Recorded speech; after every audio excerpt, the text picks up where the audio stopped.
The Messenger of God, peace be upon him, went out to Taif after he despaired of his people, and the Prophet began inviting them to Islam, but they did not support him.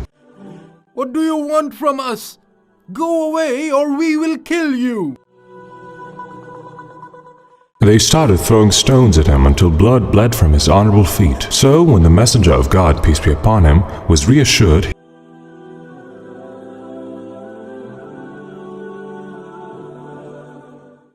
he said, "O God, I complain to you of my weakness, my lack of resourcefulness, and my humiliation over people.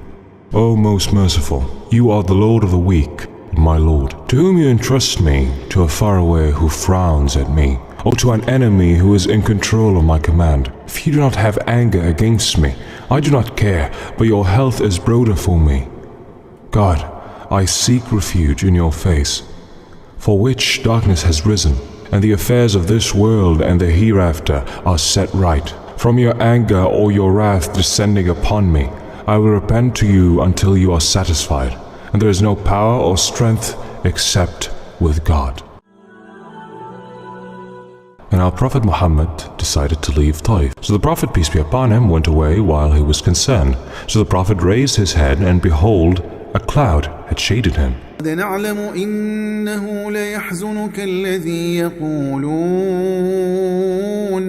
فإنهم لا يكذبونك ولكن الظالمين بآيات الله يجحدون ولقد كذبت رسل من قبلك فصبروا على ما كذبوا وأوذوا حتى أتاهم نصرنا ولا مبدل لكلمات الله ولقد جاءك من نبأ المرسلين.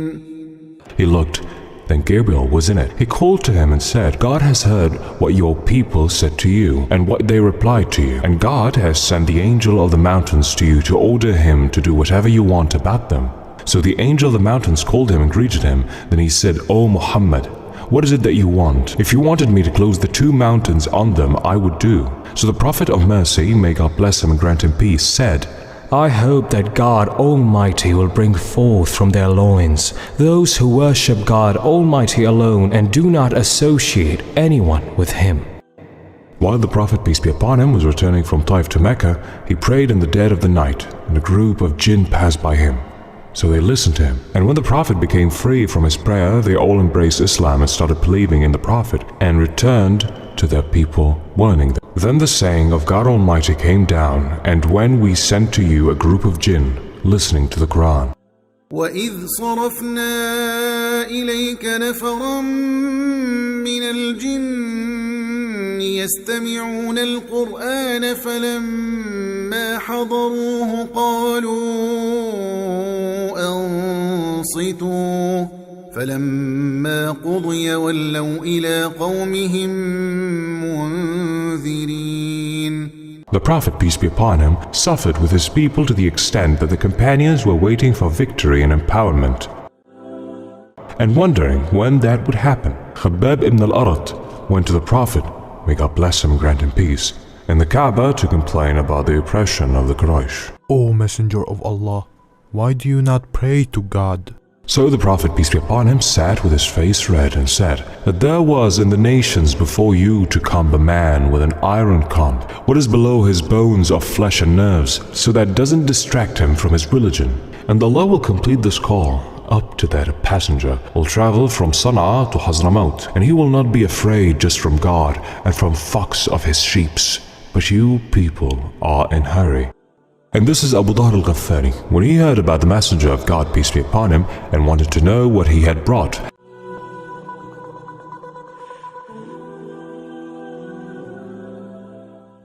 Abu Dhahr al-Ghaffari passed by Ali ibn Abi Talib, and Ali asked him, as if the man was a stranger. Yes.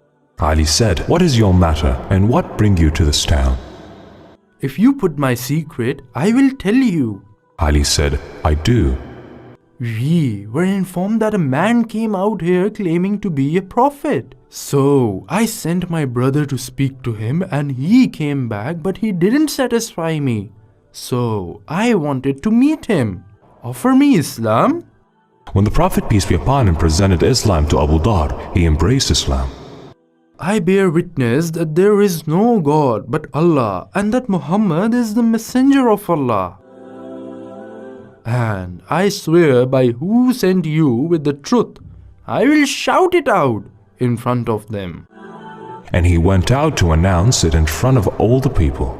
O people of Quraysh, I bear witness that there is no God but Allah, and I bear witness that Muhammad is his servant and messenger.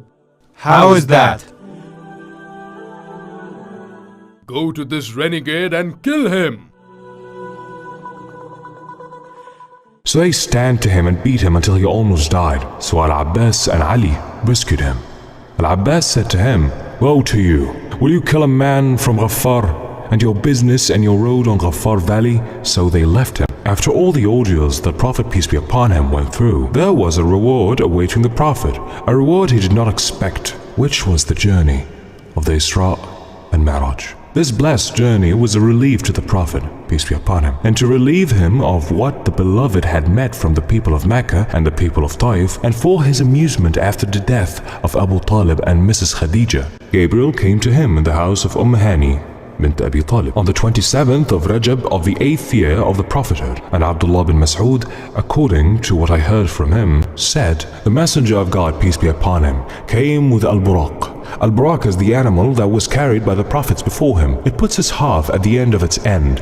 The Messenger of God, peace be upon him, said, "When I approached him, it became agitated. So Gabriel put his hand on his forehead. Then he said, 'Are you not ashamed, Buraq, of what you are doing?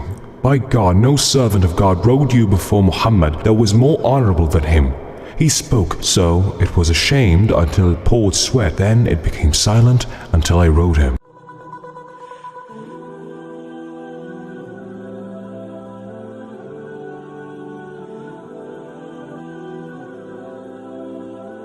Then his friend went out with him to show the signs between heaven and earth until he reached Bayt al-Maqdis. So he tied Al-Buraq in a ring in the door of the mosque. So the Prophet, may God bless him, grant him peace, entered and found Ibrahim. So the Prophet was ashamed of our master Ibrahim, so he presented him to be the Imam of the prayer. But he refused and said, "Gabriel, go ahead, O Muhammad." So he offered pray as an Imam. So he was the Imam of the Prophets and Messengers. سبحان الذي أسرى بعبده ليلا من المسجد الحرام إلى المسجد الأقصى الذي باركنا حوله لنريه من آياتنا إنه هو السميع البصير.